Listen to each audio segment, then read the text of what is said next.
If you're young, ambitious, and frustrated by conflicting financial advice, this video was made for you. Here's something that might surprise you. According to a 2023 Federal Reserve survey of consumer finances, the median net worth for Americans under 35 is approximately $39,000.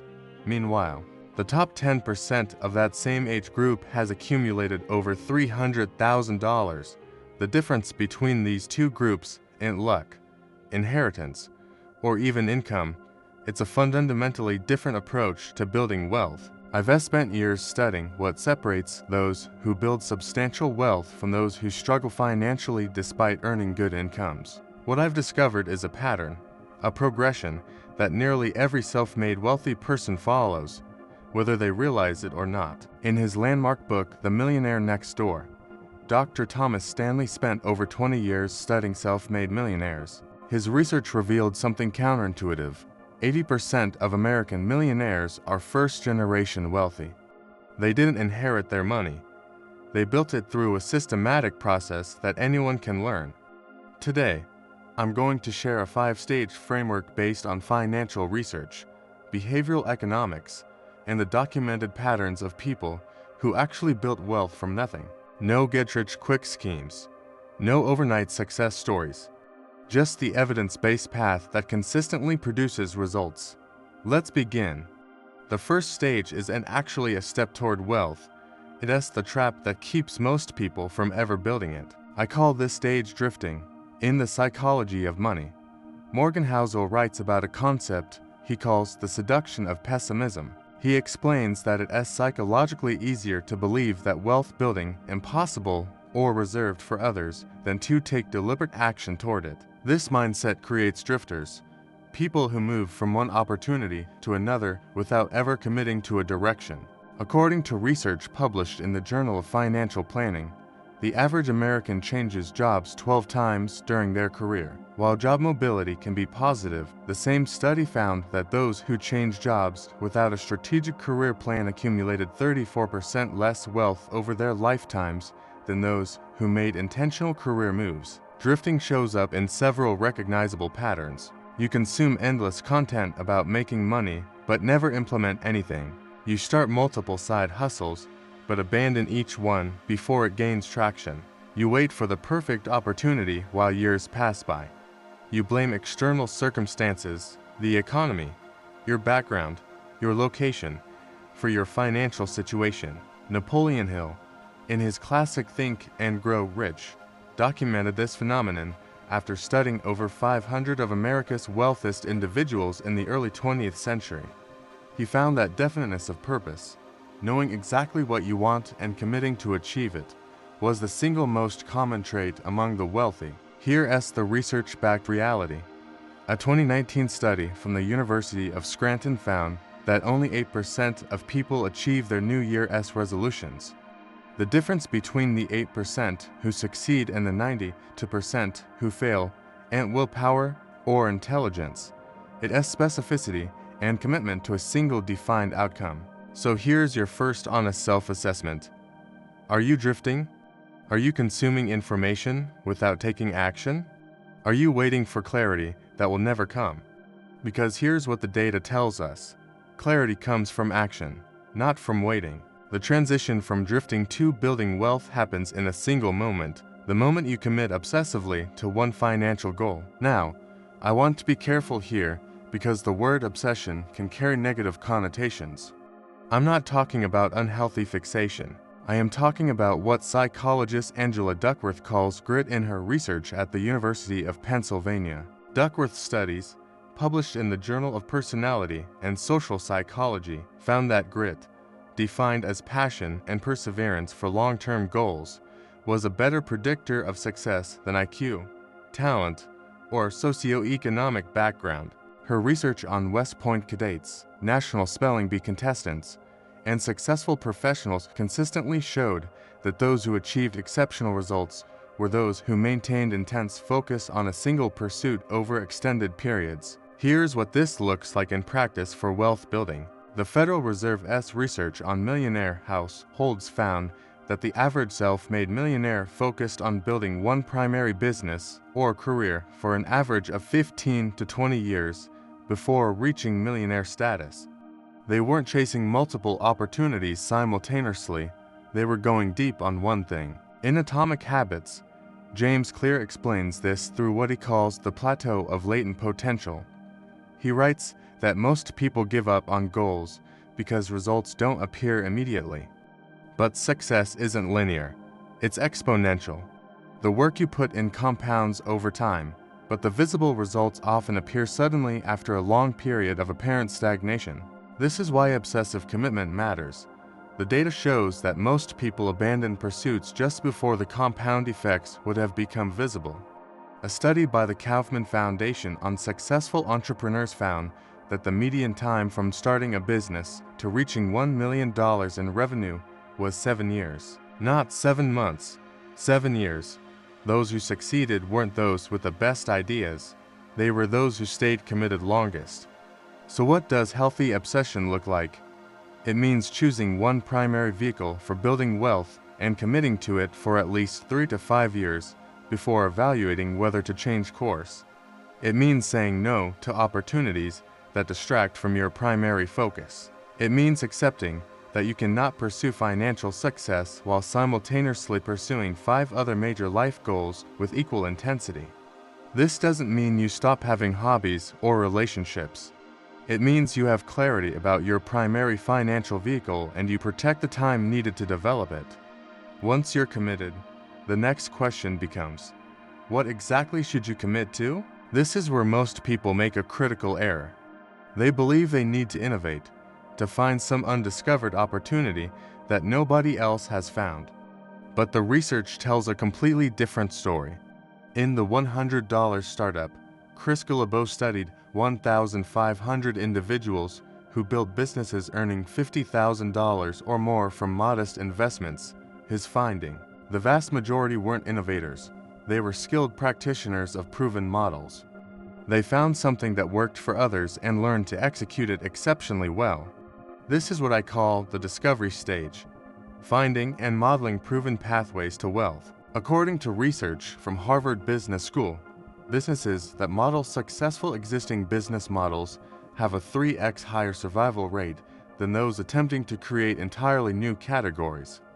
The reason is simple: proven models have demonstrated product market fit. The uncertainty has already been reduced. So, how do you discover a proven pathway? First, understand that wealth-building skills fall into predictable categories.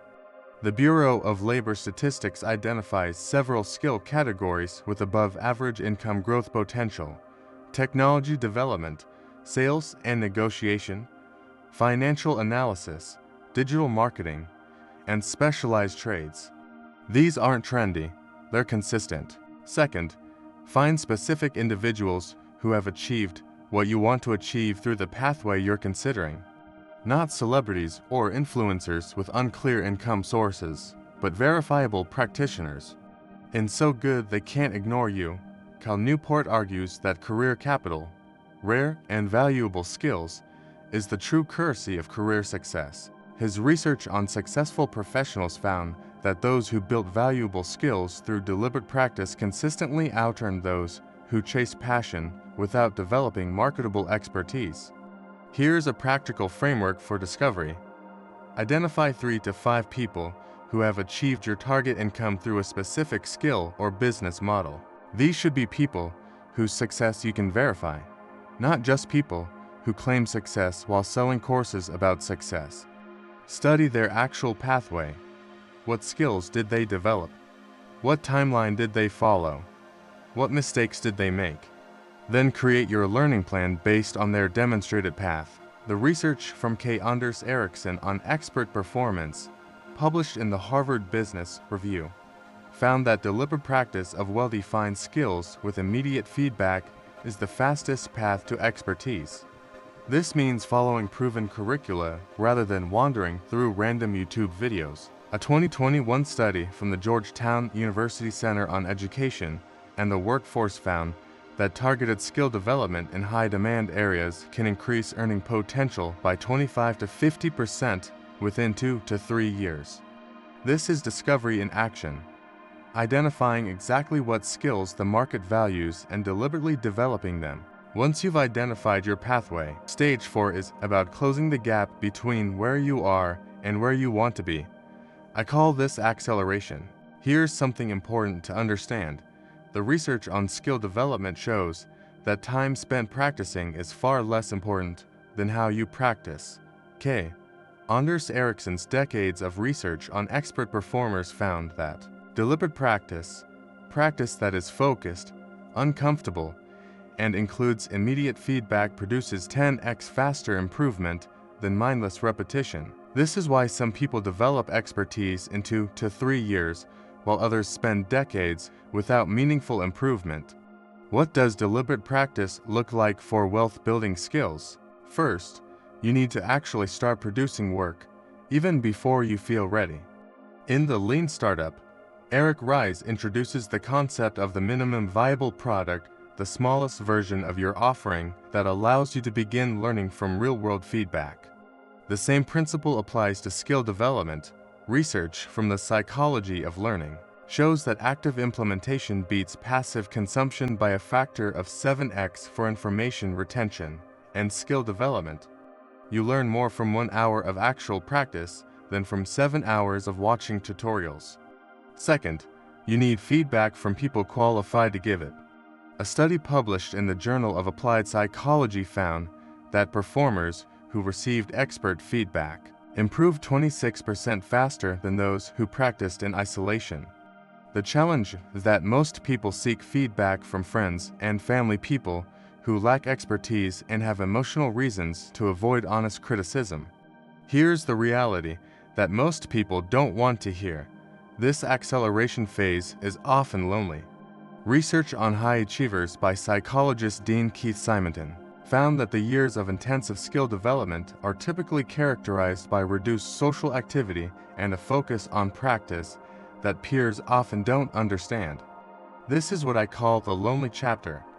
In Outliers, Malcolm Gladwell documents this pattern across fields, from the Beatles spending years playing small clubs in Hamburg to Bill Gates having access to a computer terminal for thousands of hours before most people even knew what a computer was. The intensive skill development phase is isolating by nature. But here's the research-backed good news. This phase is temporary, and the connections formed during it are often the most valuable of your life. A study from the University of Chicago among successful entrepreneurs found that 78% of their most valuable professional relationships were formed during their early skill development years with others at similar stages. These relationships, forged during difficulty, tend to be more durable and reciprocal than connections made later. The practical implication: during acceleration, prioritize finding community with others at your stage of development, not to socialize aimlessly, but to exchange feedback, share resources, and maintain motivation through the difficult middle phase. When acceleration produces real income, you arrive at stage 5, freedom. But here's where the research reveals something crucial that most people miss. There's a massive difference between earning money and building wealth. According to the Federal Reserve Survey of Consumer Finances, approximately 30% of households in the top income quintile have a net worth below the median for their income level. In other words, they earn a lot but have accumulated very little. They're high earners but not wealthy. Dr. Thomas Stanley's research identified this as the difference between big hat, no cattle, appearing wealthy without actual wealth, and genuine financial independence. The determining factor: what you do with money once you earn it. In The Simple Path to Wealth, J.L. Collins presents data showing that someone who invests 50% of their income in low-cost index funds will achieve financial independence roughly 12 years faster than someone investing 20%. The math is straightforward, but the behavior is not. Research from behavioral economist Richard Thaler, published in Nudge, shows that humans have predictable tendencies to prioritize present consumption over future wealth. We're wired to spend rather than invest. Here's what the data says about building lasting wealth once you have income. First, The wealthy reinvest in their skills continuously. A study by Dr. Brad Klontz on wealth psychology found that self-made millionaires spend an average of 5.5 hours per week on deliberate learning, compared to 2.7 hours for average earners. They never stop the acceleration process even after achieving success. Second, they follow what's called the pay yourself first principle. Research from the National Endowment for Financial Education found that automatically investing a fixed percentage before seeing your paycheck increases investment rates by over 80% compared to manually investing what's left over. Third, they understand compound growth. Warren Buffett, whose net worth is over $100 billion, made 99% of that wealth after age 50. This isn't because he was unsuccessful earlier. It's because compound growth accelerates over time. The first $100,000 is the hardest. After that, money builds on itself.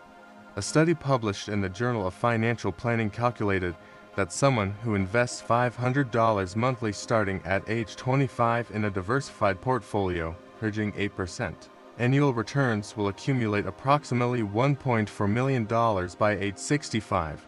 Waiting until 35 to start the same investment results in approximately $590,000, less than half, despite only starting 10 years later. This is why the freedom stage isn't about spending your earnings. It's about recognizing that the same discipline that built your income can now build generational wealth. Let me summarize the research-backed framework we've covered. Stage 1. Recognize drifting. Identify whether you're consuming without implementing, jumping between opportunities without commitment, or waiting for perfect clarity. Stage 2. Commit obsessively. Choose one primary wealth-building vehicle and commit to it for 3 to 5 years minimum, understanding that compound results take time to appear. Stage 3. Discover proven pathways. Model specific individuals who have achieved verifiable success through deliberate skill development, not innovation. Stage 4. Accelerate deliberately. Practice with focus and qualified feedback. Accept the lonely chapter and find community with others at your stage. Stage 5. Reinvest for freedom. When income arrives, prioritize investing over spending, continue skill development, and let compound growth build lasting wealth. The research is clear. Building wealth isn't about finding secret opportunities or having special advantages. It's about following a systematic process with uncommon consistency. As Morgan Housel writes, doing well with money has little to do with how smart you are and a lot to do with how you behave. Your behavior over the next 5 to 10 years will determine your financial reality for the rest of your life. The question ain't whether you're capable of building wealth. The research shows that most people are. The question is whether you'll follow through with the consistency that wealth requires. The choice is yours.